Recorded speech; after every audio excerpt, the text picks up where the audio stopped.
Les premiers jours de l'automne arrivent, ça y est, ça sent un petit peu la fin de saison et c'est l'occasion de faire le premier gros ménage au potager avec tous les plants qui commencent à arriver en fin de vie et qu'il va falloir recycler. Alors on appelle ça des déchets verts, hein, que ce soit les restes de plants de tomates, de courges, de pastèques, de melons, d'aubergines, mais c'est tout sauf des déchets en fait, ce sont de véritables ressources, des matières organiques bien vertes, remplies d'humidité, remplies d'énergie, remplies d'azote. Et on va essayer, on va voir comment recycler, valoriser au mieux toutes ces matières pour essayer d'en faire une véritable fertilité pour la saison prochaine.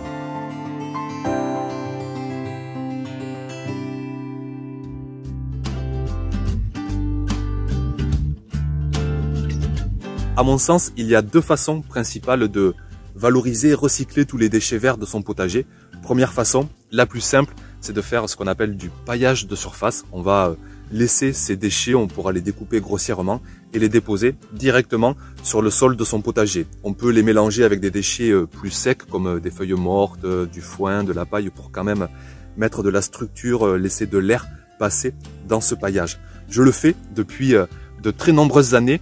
Et néanmoins, je constate un petit peu la limite de cette technique, c'est que si on fait ça sur un sol de départ très mal texturé, très argileux, comme j'ai le cas ici, un sol très compact avec peu de vie biologique, eh bien ce paillage a du mal à être valorisé par le sol en dessous, un peu comme si ce sol était trop jeune, comme s'il manquait un estomac. C'est pourquoi cette année encore, je vais beaucoup insister sur la deuxième méthode de recycler et valoriser tous les déchets de son potager, c'est de faire un compostage en tas, en volume, ou autrement dit une butte de compostage.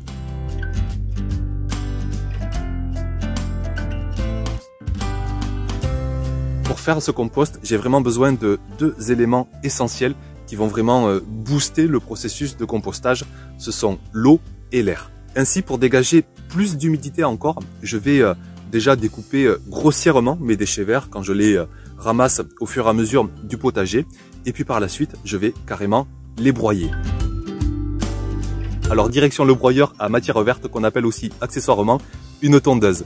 Vérification de cabriole pour voir s'il n'y a pas de cailloux ou objets non appropriés au broyage. Étalement sur la prairie par le jardinier pour un broyage facilité et c'est parti.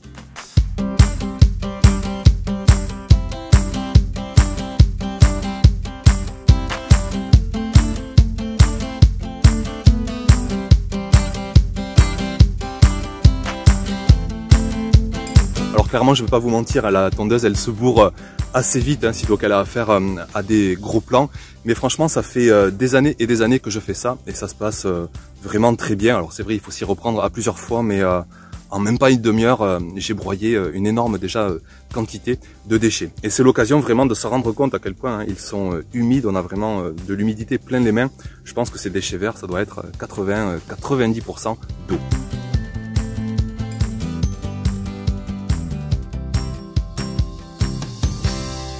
Alors à cet instant où je broie les déchets de mon potager, je n'ai pas encore libéré la parcelle sur laquelle je souhaite m'installer. Donc je stocke mes déchets dans deux zones de transition. Et en premier lieu, dans mon vieux bac à compost qui me sert notamment pour mon compost de maison, hein, pour tous mes déchets de cuisine. D'ailleurs, je vous ferai une vidéo dédiée à ce sujet pour vous montrer l'évolution de ce compost sur plusieurs mois. On en arrive maintenant à une notion très importante, la façon dont il faut empiler, entasser les déchets de notre potager. Hors de question de faire une trop grosse épaisseur de déchets humides, sinon qu'est-ce qui va se passer? Vous allez avoir trop d'humidité et un manque d'aération, ce qui fait que vous allez rentrer dans un milieu anaérobie, sans oxygène, et on va rentrer dans des mauvaises réactions chimiques, on va pas du tout valoriser nos déchets. Non, il faut absolument les mélanger, les additionner avec des déchets beaucoup plus secs, beaucoup plus bruns, beaucoup plus marrons. Alors ici je fais avec plein de déchets de mon environnement, des feuilles mortes, parfois du foin, de la paille, des tailles de haies que je broie, des paysagistes aussi qui m'apportent du broyat parfois, ou même parfois je vais en chercher à la déchetterie, ils broient là-bas sur place, je vais récupérer les déchets des autres en fait, hein. Les déchets des autres font mes propres ressources. Vous pouvez aussi vous fier au rapport carbone-azote, hein, sûrement vous devez le savoir, toutes les matières organiques ont un rapport carbone-azote, plus il est bas, plus elles sont humides, je pense au sang, à l'urine, et rapidement viennent les déchets verts qui ont un rapport de 10. Et on va donc les compléter, les additionner avec des matières qui ont un rapport beaucoup plus élevé, comme les feuilles mortes, comme du broyat, comme du foin, comme de la paille. On va essayer de faire un mélange 50-50 ou plutôt vers plus de déchets secs, 2 tiers de déchets secs, 1 tiers de déchets verts. Mais par contre, on va éviter l'inverse, on va éviter d'avoir un compost trop humide qui va aller au-dessus de 50% de matière humide. En plus, ça fera un compost moins durable, moins fertile pour les saisons prochaines. Alors on va plutôt essayer d'être dans un équilibre de au moins 50% de matière sèche. On pourra mélanger tous ces déchets humides et secs, ou sinon on fait le principe de ce qu'on appelle la butte lasagne. On met une épaisseur de déchets humides, c'est ce que je fais sur cette butte transitoire, et ensuite une épaisseur de déchets secs, etc. Déchets humides, déchets secs, jusqu'à ce qu'on ait utilisé tous nos déchets. Vous voyez que je monte jusqu'à une hauteur déjà assez conséquente, bien 1 mètre de hauteur. C'était il y a une dizaine de jours, et regardez 10 jours après justement, vous voyez que l'épaisseur a déjà bien diminué, et je vous laisse écouter pourquoi aussi je fais cette méthode de compostage. C'est super chaud. Oh. Impressionnant. Oh ouais, on voit la fumée qui se dégage. Oh, c'est brûlant. On voit la fumée. Impressionnant. Et oui, de composter en tas, en grosse épaisseur, avec un bon mélange de matière humide et sèche, on va provoquer une forte montée en température, et ça aura le gros avantage d'assainir le compost, notamment des graines indésirables qui vont être exterminées, on va dire, et puis aussi peut-être des virus, des champignons qui traînent sur les plants malades. Et c'est pourquoi moi ici au potager, je recycle absolument tous les herbes folles, les plants qui sont affectés par l'odium, même des virus. Je mets tout dans le compost, en croisant les doigts. Alors ce n'est pas du tout une garantie à 100%, et je vous dirai pas qu'il en ressort un compost 100% sain, mais en tout cas ici ma philosophie c'est de tout composter, essayer de générer cette montée en température pour assainir au mieux le compost et avoir un substrat le plus qualitatif possible pour la saison prochaine.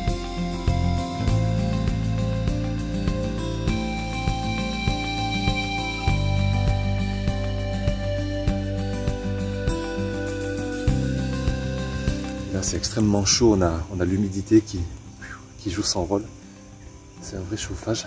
On va transposer tout ça maintenant et faire définitivement cette butte pour valoriser au mieux tous ces déchets du potager.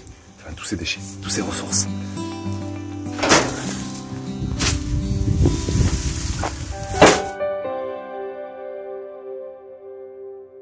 J'arrache les dernières cultures, des plants de tomates qui ne donnent plus d'ailleurs parce qu'ils sont maintenant trop à l'ombre sur cette parcelle qui est collée à une haie qui est plein sud. Alors autant en été c'est génial, les tomates donnent vachement, la mi-ombre fait du bien, mais là après en septembre le soleil est trop bas et ça manque de luminosité, de chaleur. J'arrache aussi quelques plants de courgettes, un gros plant de courgettes qu'il est temps de valoriser en compost. Je dépaille parce que, quoi qu'il en soit, sol capricieux ou pas, je paille, surtout en plein été, pour me protéger de la chaleur. Et c'est l'occasion d'ailleurs d'aller voir, j'aime bien toujours aller faire une petite observation de sol sous ce paillage. Le résultat, il est plutôt sympa au ressenti et même visuellement, quand on voit beaucoup de vers de terre, on sent beaucoup de fertilité biologique. On est loin de cette texture boudineuse, argileuse des premières années. Mais quand même, je me dis, avec les tonnes d'amendements, d'apports que j'ai fait tout au long des années, que ce soit les feuilles mortes, le foin, la paille, les fumiers, et de voir que j'ai une toute petite couche d'humus en surface et que j'ai quand même un sol encore dessous très nettement séparé de cette couche d'humus, je me dis que j'ai beaucoup d'apports qui disparaissent, qui volatilisent, qui se minéralisent. Et c'est pourquoi, je répète, j'essaie maintenant vraiment de faire cette méthode de grosses couches qui va carrément composter sur elle-même.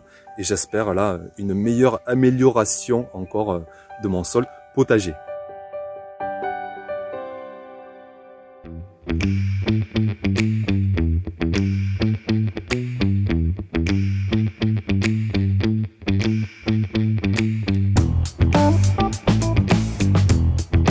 vu que je compte monter assez haut, j'ai quand même beaucoup de déchets, je prépare un coffrage pour entourer cette butte. Alors elle va faire 3 mètres de longueur sur 1,20 m de largeur et plus de 30 cm de hauteur. Alors ça fait une butte déjà très conséquente, mais vous allez voir que j'ai eu beau nettoyer même pas la moitié de mon potager, on va déjà avoir de quoi largement remplir cette butte.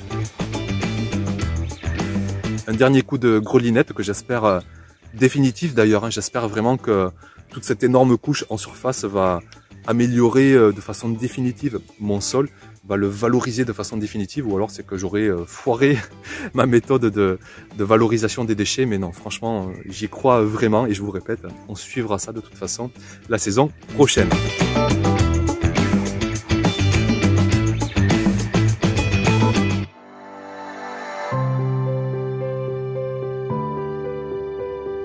C'est parti pour le remplissage de la butte, une bonne séance de sport en prévision. D'ailleurs, vous noterez que j'ai pas forcément été hyper productif dans mes manutentions. Il y en a beaucoup, j'aurais pu en faire moins, mais perso ça me dérange pas de faire du sport au potager. Je préfère beaucoup plus ça que d'aller courir par exemple sur un tapis roulant. Je trouve ça beaucoup plus factuel et j'aime bien aussi voir le potager comme une activité physique. Ça maintient en forme.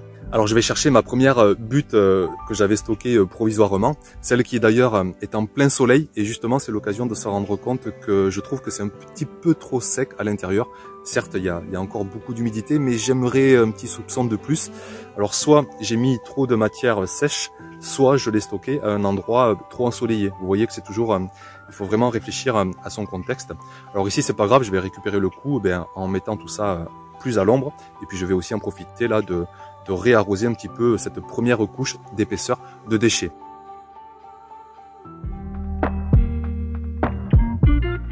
À ce moment-là, il y a une étape importante sur laquelle je souhaite insister.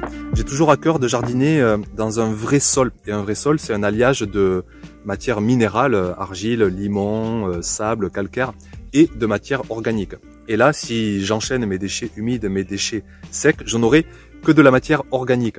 Alors j'en profite à mi-hauteur pour rajouter une couche de vraie terre, de vrai sol, de la terre minérale qu'on appelle aussi de la terre végétale, un ensemble d'argile, de limon, de calcaire, de sable. J'ai la chance d'en avoir, j'en avais fait venir pour faire des travaux paysagers et il m'en reste. Et du coup, cette terre, je vais m'en servir pour le potager. Je fais venir 2 bonnes brouettes, alors c'est du poids, parce que là oui je vous répète, c'est de la vraie terre, de la vraie texture de terre végétale, et j'en fais une bonne épaisseur de 5 cm, et ça dans l'espoir d'aller carrément chercher ce qu'on appelle du complexe argilo-humique, un ensemble de compost, d'humus mélangé avec de l'argile, du limon, de sable, et avoir quelque chose de beaucoup plus durable en fait que du compost tout simplement.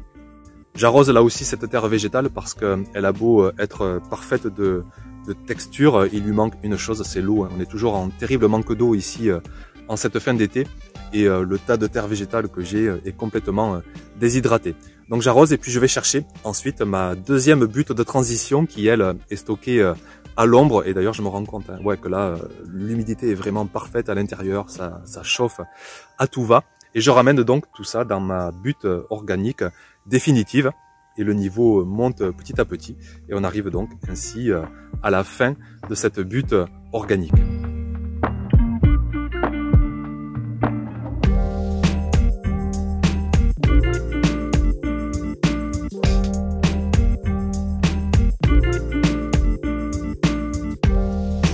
Sur le dessus, je rajoute maintenant une deuxième couche de terre végétale. J'y mets 3 bonnes brouettes, de quoi faire, allez, on va dire une petite dizaine de centimètres d'épaisseur.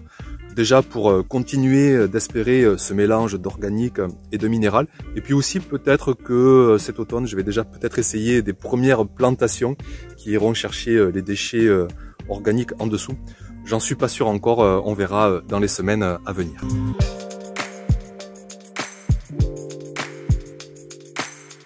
Je finis la butte en y remettant le paillage qui était au départ à même le sol.